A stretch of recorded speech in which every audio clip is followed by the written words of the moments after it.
अपमान, बेइज्जती क्या कभी हुई है आपकी? कभी ना कभी तो हुई होगी।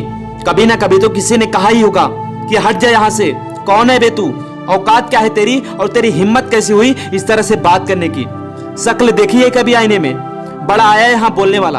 और जब इस तरह से बेइज्जती होती है ना, तो उस वक्त आपका रिएक्शन क्या होता है? जब भी कोई आपकी औकात याद दिलाता है तो उस वक्त आपके अंदर क्या चल रहा होता है? उस वक्त आप कैसे रिएक्ट करते हैं? उस वक्त आपके अंदर क्या थॉट आते हैं?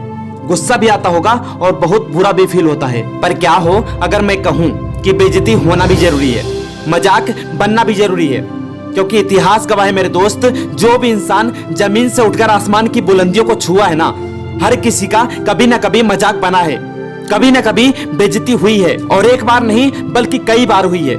बात है सन 1999 की, जब रतन टाटा ने अपनी पहली passenger car Tata Indigo launch की थी। शुरुआती समय में ही वो बुरी तरह से फेल हो गई। उस टाइम पर टाटा ग्रुप के सभी मेंबर की यही सलाह थी कि इसे फोर्ड कंपनी को बेच दिया जाए, और इसके लिए टाटा ग्रुप की फोर्ड कंपनी के साथ बात भी हुई, और फोर्ड के ऑफिसर भी भारत आकर टाटा के इस कार डिपार्टमेंट में अपनी दिलचस्पी दिखा रहे थे। और उसके बाद में रतन टाटा को अमेरिका बुलाया गया और फोर्ड के ऑफिसर के साथ उनकी बैठक हुई, और उन्हें वहां पर ये कहा गया, पैसेंजर व्हीकल की कोई आपको जानकारी ही नहीं है तो आपने इसमें कदम ही क्यों रखा? और यही नहीं, हम आपके इस कार डिपार्टमेंट को खरीद करके आप पर बहुत बड़ा एहसान कर रहे हैं, इसे एक एहसान समझिएगा। और रतन टाटा ने अपने इस अपमान को घूंट कर पी गए, और वे उस समय वहां पर चुप रहे, शांत रहे, और उन्होंने उस टाइम पर कुछ नहीं बोला।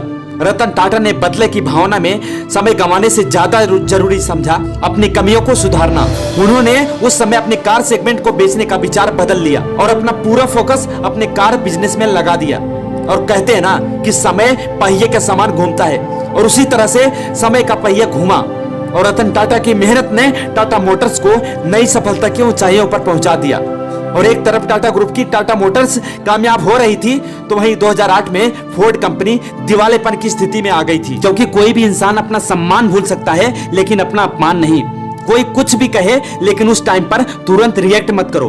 बस उसी वक्त आपके अंदर जो गुस्सा है ना, जो तड़प है ना, जो उठ रही है, उसे उसका प्रयोग अपने लक्ष्य को प्राप्त करने में लगा दो।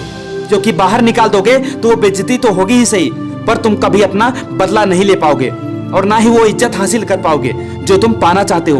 अपने अंदर बार बार ये बात बोलते रहो कि कहा था ना तुमने कि शक्ल देखी है कभी आईने में, एक दिन ऐसा लाऊंगा कि शक्ल देखने को तरस जाओगे।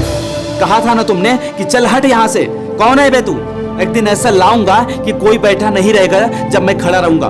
कहा था ना तुमने कि औकात क्या है तेरी? मेरी औकात मैं नहीं बल्कि मेरा वक्त बताएगा, क्योंकि जब समय का पहिया घूमता है ना तो उसमें अच्छे अच्छे घूम जाते हैं। बार बार अपने अंदर ये बात दोहराते रहो कि ठुकराया है जिन्होंने मेरा समय देखकर, वादा है मेरा ऐसा भी समय लाऊंगा कि मिलना पड़ेगा उनको मुझसे मेरा समय लेकर। और मैंने इस वीडियो में आपको जो भी एग्जांपल दिए हैं ना, वो सर रतन टाटा, डॉक्टर भीमराव अम्बेडकर, महात्मा गांधी और अमिताभ बच्चन, और ना जाने कितने ऐसे लोग हैं जो कि हमें बताते हैं कि जिंदगी वो नहीं होती जो कि हमें मिली है, बल्कि जिंदगी तो वो होती है जिसे हम बनाते हैं। और किस तरह उन्होंने बेइज्जती का जवाब बिना कुछ बोले दिया। और दोस्तों, इस चैनल पर हम ऐसे ही पावरफुल वीडियो लगातार लाते रहेंगे। आप लाइक और शेयर करके हमारा हौसला बढ़ाते रहिए, और नई वीडियो की नोटिफिकेशन पाने के लिए चैनल को सब्सक्राइब कीजिए और बेल आइकन को प्रेस करिए। मैं मिलूंगा आपसे एक नई वीडियो में नए जोश और नए उत्साह के साथ में। तब तक के लिए जय हिंद, जय भारत।